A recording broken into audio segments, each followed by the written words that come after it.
Welcome to First Congregational United Church of Christ, Boulder. This is the audio version of the weekly devotional. We hope you will tune in every week to listen to the latest offering written by a member of our congregation. Also, feel free to check out our YouTube channel to watch First Cong's Sunday church services. Thank you. Life in Abundance by Bob von Trebra. I came that they might have life and have it abundantly. John 10:10. Shootings have recently been in the news again. Another shooting in a school in Georgia and seemingly random shootings along a highway in Kentucky. It's sad this has become a regular part of our lives. It may be even more sad that we don't seem to have the political will to take steps to prevent at least some of these tragedies. As citizens, I believe we should do what we can to reduce the amount of gun violence in our country. But I believe gun violence is a sign of a deeper spiritual sickness in this country. It's a sickness that sees no value in life. The life of victims who are often just random people in the wrong place at the wrong time, and even the lives of the people who do the shooting. It seems to me that many of those who carry out these acts of violence fully expect to be taken into custody and spend many years in prison, or to be killed themselves. In some ways, this sickness has always infected humanity. Some groups of people have always seen others as less than human, whose lives are of no concern. The biblical story of Exodus says the Egyptians came to view the Hebrews that way. Their only value was as laborers for the Egyptian rulers. In this country, the lives of Black enslaved persons from Africa, indigenous persons, and recent immigrants have been of little concern to the majority population in power.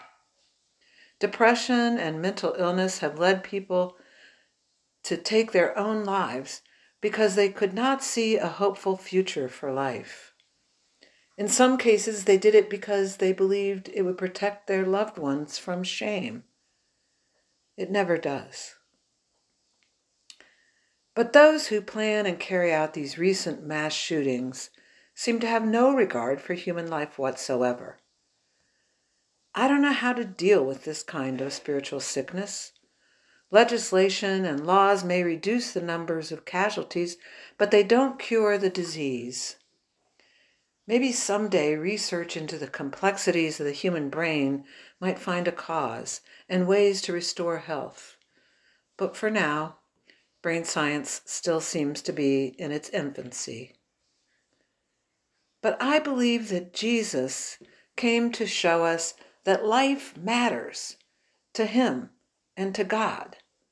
Life in abundance, not just in some heaven after we die, but here and now on earth. This life so abundant it can even transcend death.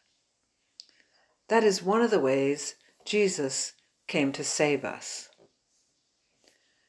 I don't know how to make everyone see this and believe it, but I believe it's the calling of the church to proclaim this good news.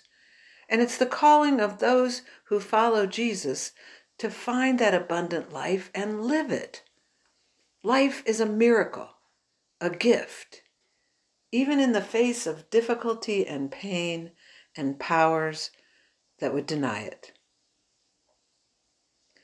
I'm nearing the completion of my 2-year ministry as interim pastor at First Plymouth Congregational UCC in Inglewood.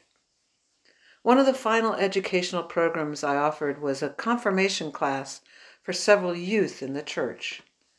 This wasn't a regular offering of the church, but a class the youth actually requested, where they could learn what the Christian faith is all about.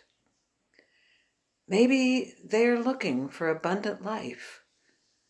I told them what I believe, that the Christian faith offers one of the best ways to overcome soul sickness and human violence that threaten our very survival. That is why I went into ministry, and why I came out of retirement to share that message with a community I care about.